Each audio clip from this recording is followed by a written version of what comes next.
get any better for the Chelsea striker right now. He's just broken the Belgian goal-scoring record, and that's 100 caps, 67 goals. That is some return.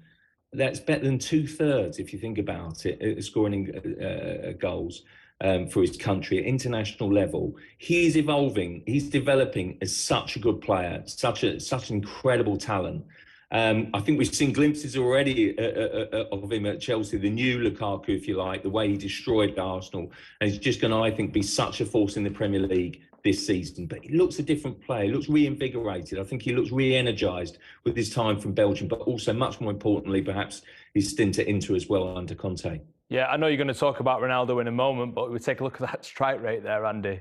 Wow, he's even scoring goals at a better rate than Ronaldo in international football. Yeah, and like John was saying, he's done that at his age. I mean, John was asking, could it get any better for Lukaku? I think it could. If you look at the strikers like Lewandowski, like Ronaldo, who've got better and better and better since their 30th birthday, I mean, what will we be saying about Lukaku in 10 years' time? Well, probably what we're saying about Ronaldo, maybe, in terms of the scoring rate. And he's had a good week as well, John, hasn't he? He has, and do you know what, guys? There's the story about this, which really caught my eye and made me laugh, was that Ronaldo, I mean, he's irresistible, isn't he? He's the biggest star in the planet, really. If you know, arguably, certainly bigger than Messi. As some Man United fans will certainly say that right now. Sure, yeah. But I do think, you know, only Ronaldo could find sunshine in a Manchester park. Those pictures of him, most people get rained on when they go to Manchester. I say that with the greatest respect to United and City fans, please, by the way. But, I mean, the guy is just fantastic. He's just, what a sensational story it has been. His second coming at Old Trafford, his return to Manchester. There were further pictures, wasn't there, today, of him at Carrington at the United training ground meeting Solskjaer. And he's just going to be a phenomenal story. And the shape he's in from those pictures, wow. I mean, he's, you know, how much longer can he go on for? I mean, I do think there's a theory that he could go into his 40s. Now, it's hard to disagree. He's in fantastic form, fantastic shape. He's going to be the story of the season, I think. Yeah, John, I can tell you, I drove down from Manchester for the show today, and that was exactly the scene in my back garden this morning as I ate my breakfast as well. It wasn't really. Of course it wasn't. Right, who's had a bad week, John? Well, listen, I think we can look no further than, you know, some of the Argentine boys, really. And I particularly feel sorry for the Tottenham boys out of that. Giovanni Lo Celso, Cristiano Romero. I mean, Romero, he's the summer signing for Spurs, £42.5 million. He probably doesn't know quite what's hit him. Tottenham, the feeling is that they went without their club's permission.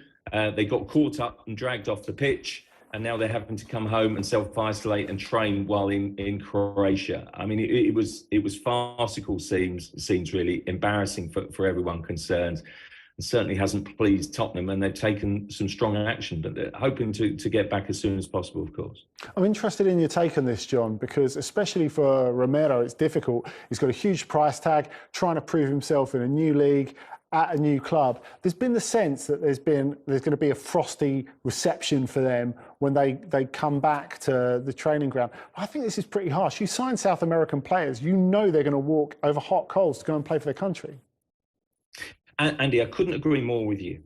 Listen, there's two sides to this argument, and I do feel as if it's so easy to misjudge and dismiss the passion and the enthusiasm which the South Americans represent their country. I think we've dismissed it too easily. I mean, it was never going to be easy, was it? Never going to be easy to find a solution to the red list chaos, particularly when the government couldn't help out the clubs really. But the clubs, then took a stance on it. Villa sort of relented a little bit with their Argentinian pair. But generally, I do think that I feel, sympathy with Lo Celso and Romero, because it was never their intention, I don't think, to be caught up like this or basically break any rules or upset Tottenham. They just wanted to represent their country, and I love that passion in their play for their team. Yeah, absolutely. We're running out of time a little bit, John, but just quickly, who else has had a bad week?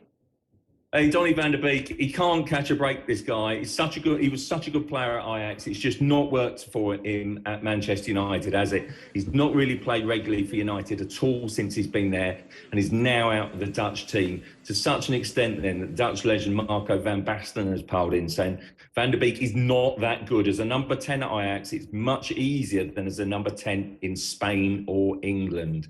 Some sympathies with him. I think he's a super player, just hasn't found his feet in the Premier League yet. No, we've just not seen him play that much, have we, John? Brilliant. Thank you for coming on Headline Makers to do Good Week, Bad Week. Of course, we've got the new fixtures now to look forward to this weekend. Some fascinating ties in the Premier League. We've been speaking about a few of them, haven't we, in terms of Leicester, Manchester City.